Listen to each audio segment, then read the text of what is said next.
Hey guys, what's going on? John here from What's Spinning. Here tonight to chat about this new Jay Electronica album, A Written Testimony. Jay Electronica, New Orleans-based rapper, one of hip-hop's most mysterious and enigmatic figures.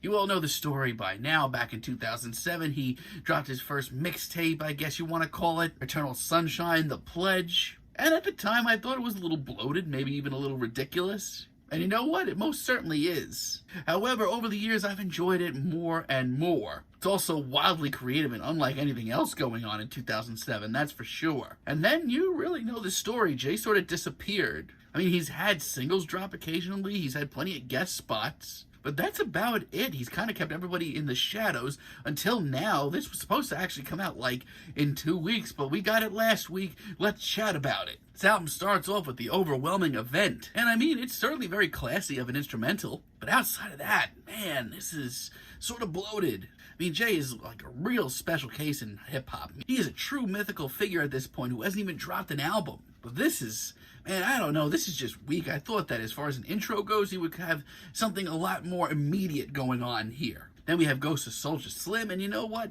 There is a lot to like here. I do really like the hazy production and the throwback beat. But for me, I'm genuinely starting to think that this is sort of a cheap cop-out. On his early stuff and the singles that followed, the sampling used to be very thought out. It seemed like Jay, whether it was hard to decipher or not, had a master plan. But here, it's just kind of weird and obnoxious and really hard to place.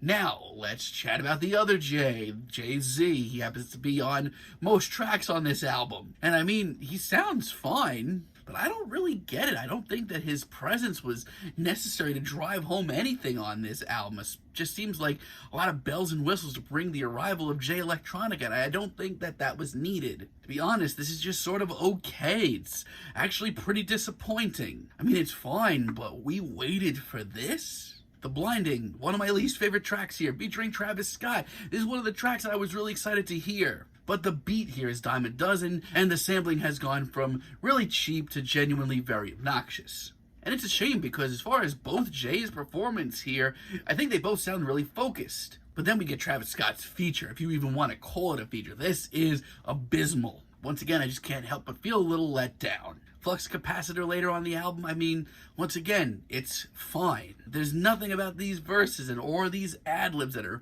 really hooking me and really making me want to come back to listen to this more. And for the first time on this entire album, between the beat and the verses and the sampling and everything just seems to be clashing, which is not something that happens a lot here, ironically. That's usually something that Jay has a pretty good hold of. This album could be very exciting to some. I get it if you're really into this, but for me, this is just very tame. Now, I will say this, there are a handful of tracks here, quite a few actually, that do live up to the hype. For one, I think the Neverending Tale is awesome. It's a great wake-up call, and I love this instrumental between, once again, the very hazy production and the wailing guitar. And here, Jay Electronica sounds like the presence that we all kind of thought he would. Not to mention his much more low-key, grisly, in-your-face verse is, for me at least, a lot more interesting. To be honest, his flow is pretty hypnotic. And the way that this track comes in waves, it seems to have a real personality. Hell, it sounds like a living organism. This is where this album should be in every way. Shiny Suit Theory, featuring The Dream, I like as well. As far as the classy beats goes and tracks like this, to be perfectly honest, I think that this is actually the way to go for Jay. It's sort of jazzy and snappy, and as far as wordplay goes, this is some of Jay's best work. As a matter of fact, on this track, Jay sounds like so much of a presence. It's moments like this where I get it. And the amount of swagger here in Jay's performance is awesome. But I will say this, as much as I do really like this track, the repeated samples and the repeated Jay-Z features are still, like, very up in the air for me. Call me a mark, I do really love Universal Soldier as well. It might be the comic book nerd deep down inside me, but I go crazy for tracks like this. It brings me back to the days where I was super into Wu-Tang and Mad Villain. It's simple, but it's just so effective. And the hulking beat that follows is one of the best here. I mean, still, some of the sampling here is incredibly unnecessary. But Jay Electronica, once again, sounds very focused and is more at his abstract here, too. Here, he sounds like the guy that we could really use in hip-hop right now. Hell, I don't even mind Jay-Z's verse here. I think it's one of his best. And despite its length, Fruit of the Spirit is really great too. I love the carefree atmosphere and the sweet beat, and the sampling, once again, very classy. And for me, at least, I feel like Jay is just so much more full of energy and just so sharp here. Even lyrically, here, he sounds so much more prophetic.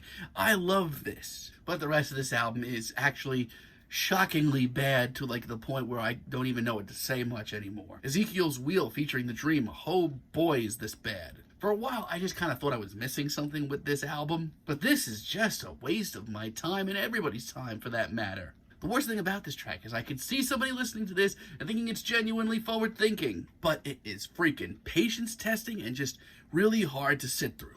Neither Jay Electronica or Jay-Z have anything interesting to say here.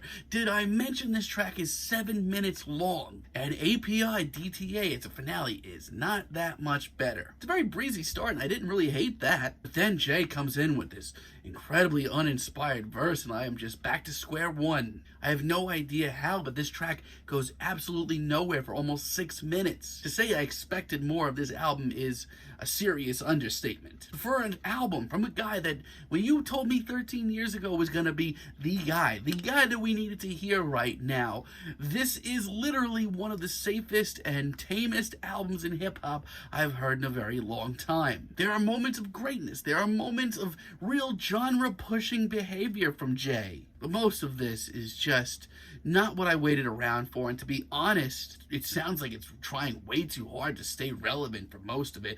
I'm feeling a very light 6 on this album, but let me know what you guys think down below. If you liked the video, be sure to give us a like, give us a subscribe, and let me know down below what you would like for me to chat about in the future. And until next time, have a great day, guys.